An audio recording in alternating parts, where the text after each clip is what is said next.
Bon, ben voilà l'ouvrage en fait, c'est un ouvrage que j'ai trouvé à Champs-Vinel dans une brocante, enfin une brocante, il y a plutôt un vide-grenier, il y a 2-3 semaines.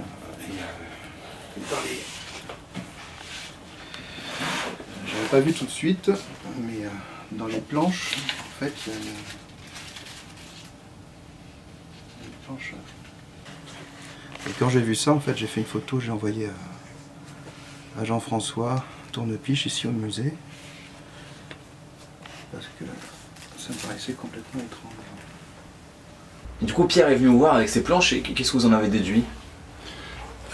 Ces planches nous ont beaucoup intrigués. Vous savez que sous la direction de Renaud Alain, le grand directeur des dinosaures du muséum et également spécialiste des oiseaux fossiles, nous travaillons à Anchac-Charente sur l'origine des oiseaux et l'évolution de ce groupe de dinosaures qui a donné les oiseaux.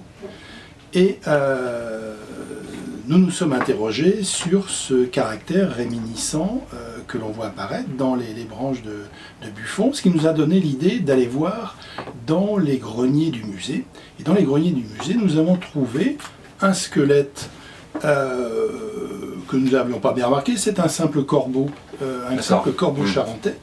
Mais lorsque vous regardez les détails de ce squelette, que voyez-vous? Eh bien, ce corbeau avait des bras, et des bras munis de mains primitives avec 5 doigts.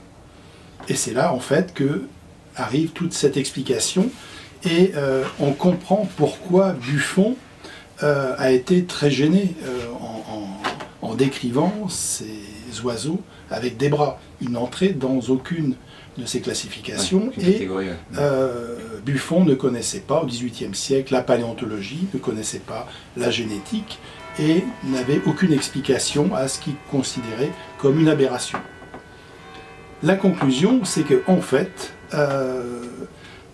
statistiquement, environ un oiseau sur 100 000 porte des bras avec des mains.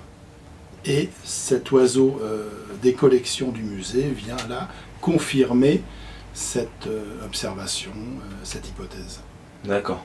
Qu'est-ce que ça a changé pour la communauté scientifique, cette découverte? Eh bien, c'est une preuve de plus que les oiseaux descendent des dinosaures. Et puis, ça nous permet de comprendre mieux la génétique de ces populations modernes et de voir ces caractères réminiscents parmi les populations actuelles est quelque chose de tout à fait spectaculaire et extraordinaire. Donc on peut, si on observe bien, voir des oiseaux avec des mains, potentiellement, même s'ils sont un peu cachés peut-être par les plumes, j'imagine. Oh non, on les voit très bien, c'est ce qu'a représenté Buffon, et donc si vous observez attentivement des oiseaux, hein, tout type d'oiseaux, ça va du moineau jusqu'à la poule, vous aurez peut-être la chance de voir un de ces oiseaux qui porte encore ce caractère réminiscent, des bras avec des mains. Au musée Fragonard, tu sais, ils avaient trouvé, il y a une collection notamment avec des embryons d'oiseaux, avec 6 bourgeons, voilà. Justement 6 bourgeons correspondant aux membres.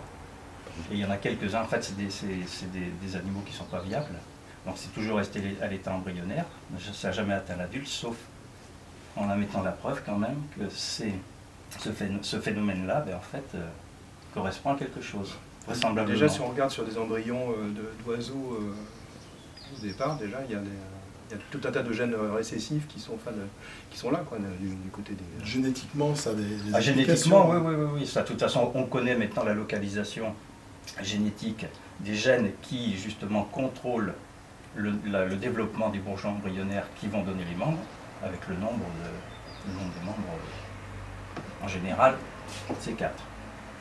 Voilà. Il se trouve qu'il y en a avec 6.